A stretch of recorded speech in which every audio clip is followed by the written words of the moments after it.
In this video, we're going to be looking at real numbers. And in this video, we'll talk about square roots, look at other roots, irrationality of square roots and other roots, also estimating the square root, also systems of real numbers, radical and rational expressions, and more properties of exponents. Now, the first thing we'll talk about is what real numbers are. Okay. Every rational number can be expressed as either a terminating decimal or a repeating decimal. And it was the ancient Greeks who discovered numbers that are non-terminating and non-repeating decimals. Such numbers are called irrational numbers. And in this case here, we do have two types of real numbers. One of them is rational numbers, which are terminating and repeating decimals. And then the other set is irrational numbers. Those are your non-terminating and non-repeating decimals. And what are some of the characteristics of irrational numbers? Well, one, there must be an infinite number of non-zero digits to the right of the decimal point. And number two, there cannot be a repeating block of digits. Okay, now an example of an irrational number, let's say the square root of 2. That would be considered to be an irrational number because if we were to take the square root on the calculator, you're going to get this number, 1.414213.562. And it continues on and on and on. Okay. That's a irrational number because as you can see here, there is an infinite number of non-zero digits to the right of the decimal point, and there's no block of repeating digits. There's not a repeating block of digits here. So that classifies, the square root of 2 classifies as an irrational number. And there are other irrational numbers, like this Greek letter pi. That's an irrational number as well because pi is going to be this, 3.1415927, and it continues. Here there is, again, not a repeating block of digits and also an infinite number of non-zero digits to the right of the decimal. And usually with pi, someone came up with a decimal value of pi to, I think, over 500 decimal places, I'm not sure.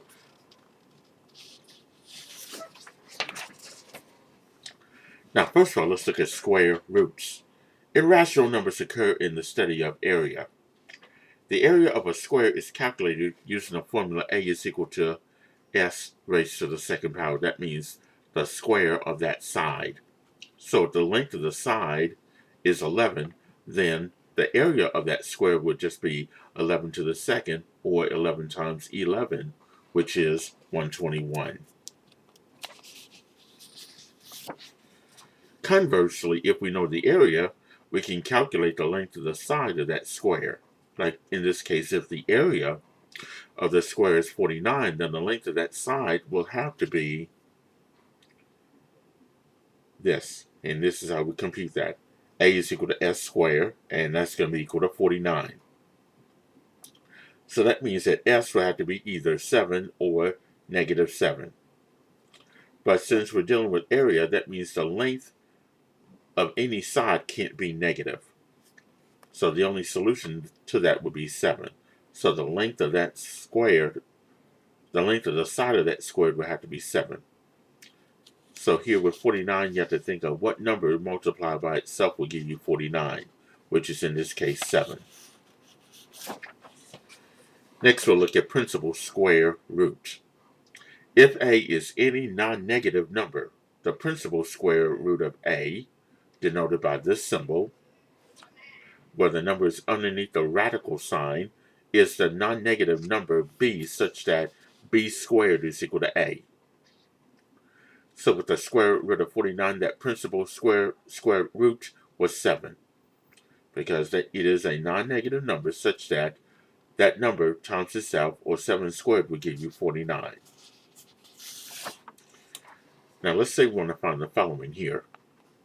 Part A is the square roots of 144. Well, you have to think of two numbers multiplied by itself that's going to give you 144. Well, negative 12 is a number that can give you 144 because negative 12 squared will be negative 12 times negative 12, which is 144. Also, 12 will give you, if you square 12, you'll also get 144. Because 12 squared or 12 times 12 will give you 144. Part B is the principal square root of 144. So we want the non-negative number squared that would give you 144. In this case, it's just 12. And part C, the square root of 4/9. With this one, there is a rule that says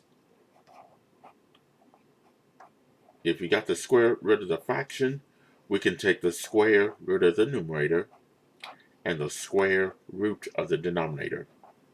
So we can take the square root of 4, which is 2, and the square root of 9, which is 3. So the square root of 4/9 would simply be 2/3. And let's look at other roots here. The nth root of x is denoted by this notation. The n is tucked inside the part of the radical symbol, and x is underneath the radical. And if n is even and x is positive, then the principal nth root of x will be positive. In other words, let's say, for example, the fourth root of 16. Here n is even, and 16 is a positive number. That means some number to the fourth power will give us 16, which has to be positive too. Okay? And then if n is even and x is negative, then the nth root of x is not a real number. In other words, let's say the fourth root of negative 16. Okay? I'm not going to get a real number for that because I can't take the fourth root of a negative number. Like I can't take the square root of a negative number. So here, the fourth root of negative 16 is not defined for a real number. Now, if your n, which is your index, is odd and x is negative, then the nth root of x is negative. In other words, let's say the cube root of, let's say negative 8. Now, I can take the cube root of negative 8 because I can find out what number to the third power will give me negative 8. Has to be negative 2. Okay? Here, the nth root, the third is negative. My index is negative. My index is odd. But here, what's underneath that radical is negative, so I know the answer has to be negative. But if I take the cube root of 8, what number to the third power will give me 8 will have to be 2, but it'll be negative 2. Okay? And finally, the square root of a squared is going to be the absolute value of a. Because we don't know what a is. A could be a positive number or a could be a negative number. So here we use the absolute value symbol in this case.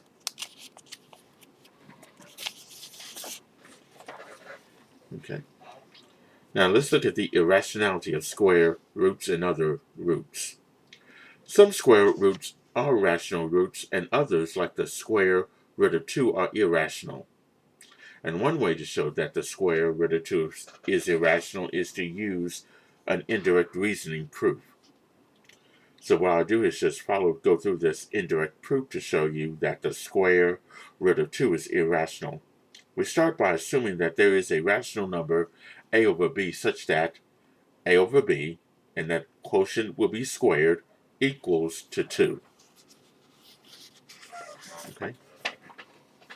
Then we can say that the following has to be true. A over b, and that quotient squared equaling to 2 will imply that a squared over b squared, here we square the numerator and square the denominator, a squared over b squared equaling to 2. And that will imply that if we multiply both sides of that equation by b squared, you're going to get a squared is equal to b squared. Then we use the fundamental theorem of arithmetic, where the prime factorizations of a squared and 2b squared are the same. In particular, the prime 2 appears the same number of times in the prime factorization of a squared as does in the prime factorization of 2b squared. But because b squared is equal to b times b, no matter how many times 2 appears in the prime factorization of b, it appears twice as many times in b times b. Also, a squared has an even number of 2's for the same number of reasons b squared does. However, in 2b squared, another factor of 2 is introduced, resulting in an odd number of 2's in the prime factorization of 2b squared, and hence of a squared, which in this case is a contradiction. And that contradiction could have been caused only by the assumption that the square root of 2 is an irrational number. Therefore, the square root of 2 must be irrational.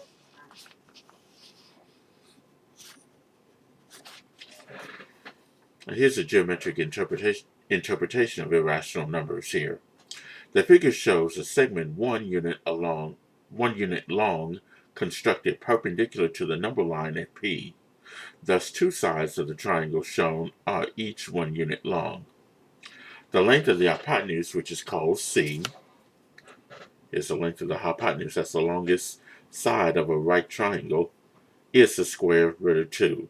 The point Q can be found by marking an arc with center 0 and radius C.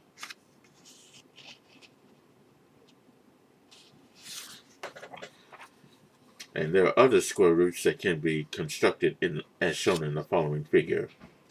In this case, we got a length of 1 and we got A and B, that's 1. And then this side is square root of 2. And then we do another triangle with a length of 1. And then now this is a side, square root of 2. From that, we come up with a square root of 3. And here we use what they call the Pythagorean theorem, which is in this case a square plus b squared is equal to c squared. In other words, the length of the hypotenuse, which is your c, or the square of the hypotenuse, which is your c squared, that's going to be the sum of the squares of the lengths of the other two sides of that right triangle. So in other words, if I have a right triangle, here's A, that's B, C is always the longest side. Okay? The square of this hypotenuse is the sum of the squares of the lengths of the other two sides of that right triangle. This is what we call the Pythagorean theorem.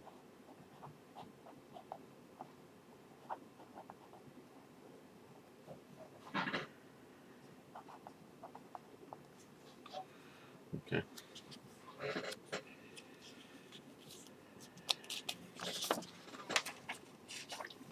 Now suppose we want to estimate a square root.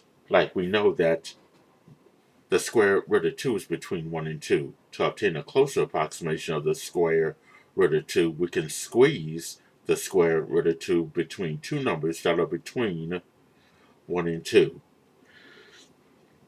Like 1.4, and if you square that, you'll get 1.96. And also 1.5, and if you square that, that's going to be 2.25.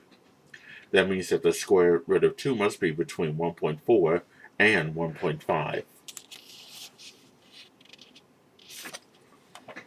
Okay, now let's look at the system of real numbers. The set of real numbers, which we denote as capital R, is the union of the set of rational numbers and the set of irrational numbers.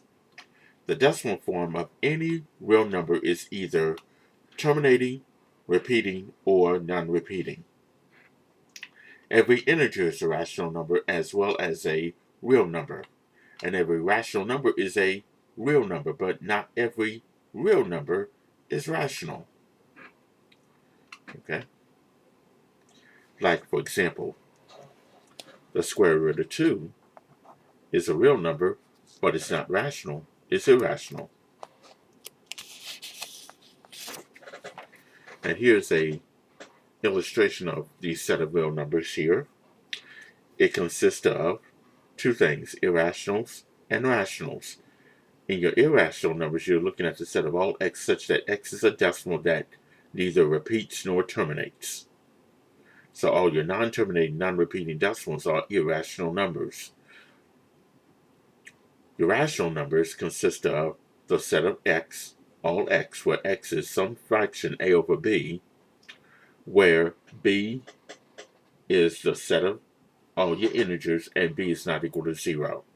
In other words, x is a repeating or a terminating decimal. And under the set of rationals, we do have integers, which are your positive and your negative numbers, and 0, whole numbers from 0, 1, 2, 3, 4, and so on, and then natural numbers, which are your counting numbers, starting at 1, 2, 3, 4, 5, and so on.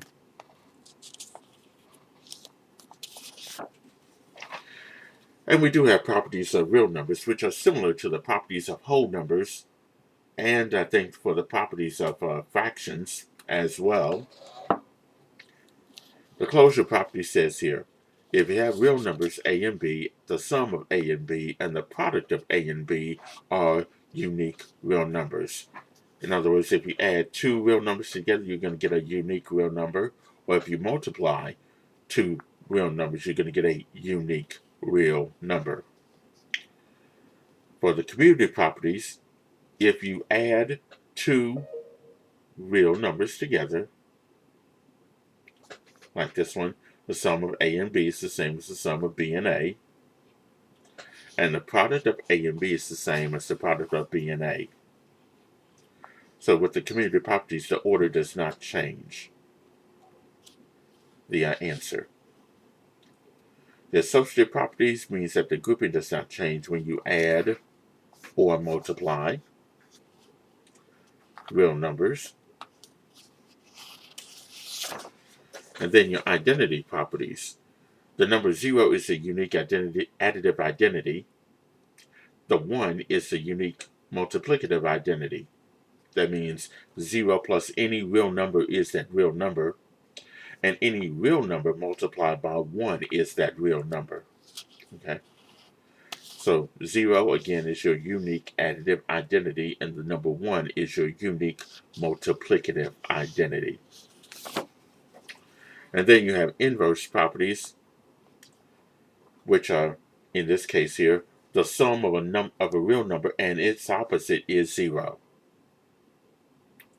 The sum of a unique real number and its opposite is 0. And for any real number a, you multiply it by its reciprocal, which is 1 over a, you're going to get 1. Okay, so any real number multiplied by its unique multiplicative inverse or reciprocal is going to give you the answer of 1. Okay, here's some more properties. One is the distributive property of multiplication over addition. Take a real number, multiply it by the sum of the two numbers. You distribute the number on the outside over addition with the numbers on the inside. So that means a times parentheses b plus c will be a times b plus a times c. And then the multiplication property of 0 means this. 0 multiplied by any real number is 0. Any real number multiplied by 0 is 0. And then you have the denseness property means this. If you have any two real numbers, a and b, there is a real number called c, such that c is going to be in between a and b.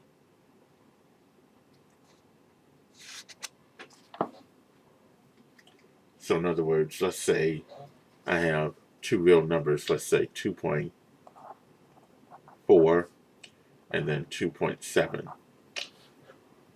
Those are two real numbers. I can find a real number that will be in between 2.4 and 2.7.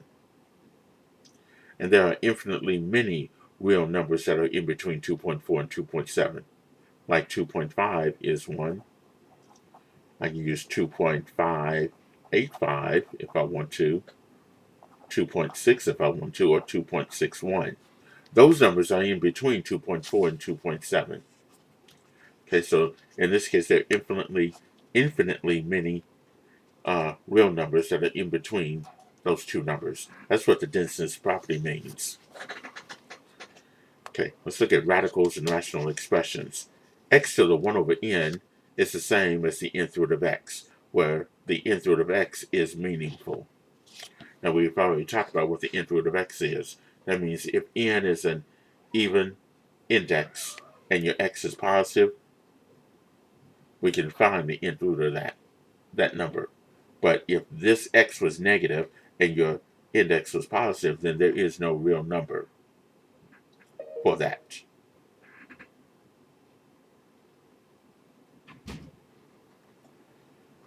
Okay.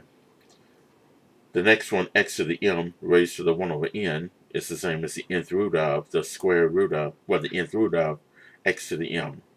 And that's only if the greatest common divisor of m and n is 1.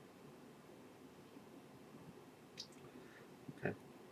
And also x to the m over n power is the nth root of x to the m. Again, the greatest common divisor of m and n has to be equal to 1.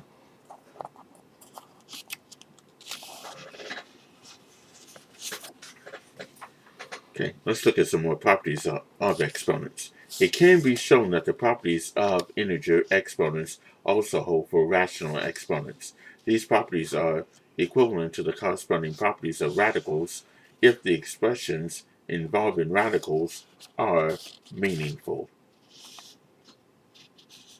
And here's some examples here. Let's look at the 16 to the 1/4 power. Okay, this is part A right here, 16 to the 1/4 power. And I'm going to do these as you see them. So 16 to the power of 1/4. Let me write 16 as 2 to the 4th, because I know 2 to the 4th is 2 times 2 times 2 times 2, which gives me 16. So 16 can be written as 2 to the 4th. And that 2 to the 4th will be raised to the 1/4. Now, if you recall, when you're raising a power to a power, you can multiply your exponents. So here, if I do 4 times 1/4, that's going to be a 1. So I'm going to have 2 to the 1, which will be 2. Okay. All right, now look at part B. We got 16 to the power of 5/4. Just like I did in part A, that 16 can be written as 2 to the 4th. So I'll write that as 2 to the 4th raised to the 5/4. And use the concept of raising a power to a power by multiplying the exponent. So 4 times 5 over 4, that's like 4 over 1 times 5 over 4. I'll bring over the 2. Those 4's will divide out, you'll be left with 5. So this will end up being 2 to the 5th power.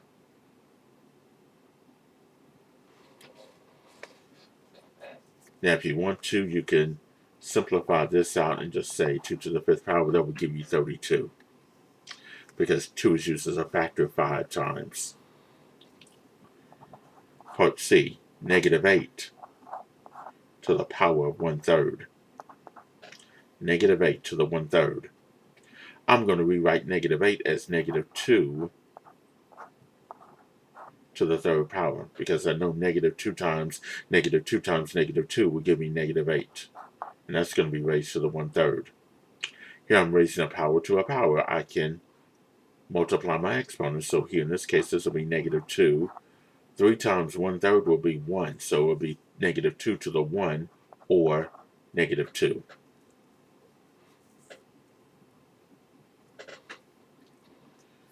Okay, part D, 125 to the -4/3. Well, I know 125 is 5 times 5 times 5, so I'll just say 5 to the 3rd. That'd be raised to the negative 4/3. Okay, and in this case here, I'm raising a power to a power, so let's multiply 3 times negative 4/3, which will give me negative 4, so it'll be 5 to the negative 4. Now,